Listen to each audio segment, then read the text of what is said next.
La Semaine nationale de la propriété intellectuelle entre ce mercredi 25 juin 2025 dans une nouvelle dimension avec le lancement d'un atelier stratégique dédié aux universités et centres de recherche. Après une première phase fructueuse, axée sur les petites et moyennes entreprises, l'atelier d'aujourd'hui marque un tournant significatif en s'attaquant aux enjeux spécifiques rencontrés par les établissements d'enseignement supérieur et les chercheurs. Il s'agit ici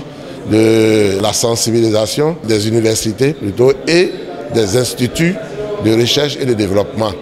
toujours sur les mêmes actifs et particulièrement sur les brevets d'invention et les modèles d'utilité. Ces deux titres concernent pratiquement les recherches au niveau universitaire, au niveau des enseignants-chercheurs, ce qui aboutira à l'obtention d'un titre qu'on appelle le brevet d'invention ou le modèle d'utilité. C'est sur cette matière que ces universités seront formées, seront sensibilisées et seront informées par rapport aux différentes étapes et par rapport aux enjeux et aux défis plutôt qui leur revient à appliquer afin de pouvoir réussir à avoir des brevets d'invention qui sont particulièrement des solutions aux problèmes qui minent notre société au Bénin sur le plan national. Les participants auront l'opportunité d'explorer comment mieux articuler recherche et innovation avec des outils juridiques de protection et de valorisation afin d'optimiser l'impact des travaux scientifiques sur le développement national. Pour la première présentation, il fallait déjà réveiller un tout petit peu nos confrères et nos consoeurs,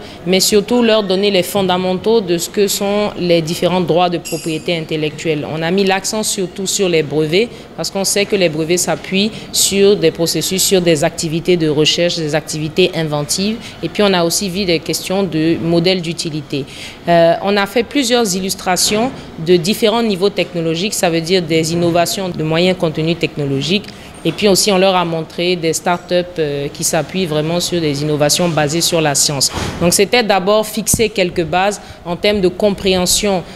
d'aperçu d'abord général et puis de compréhension de ces deux droits spécifiques-là qui sont quand même particulièrement pertinents pour des universités et instituts de recherche et développement. Cet événement organisé par le ministère de l'Industrie et du Commerce en collaboration avec l'Organisation africaine de la propriété intellectuelle OAPI et l'Organisation mondiale de la propriété intellectuelle OMPI avec le soutien du Japon s'inscrit dans une vision plus large du gouvernement béninois qui entend faire de la propriété intellectuelle un levier pour renforcer la compétitivité, favoriser une croissance durable et promouvoir une industrialisation fondée sur le savoir.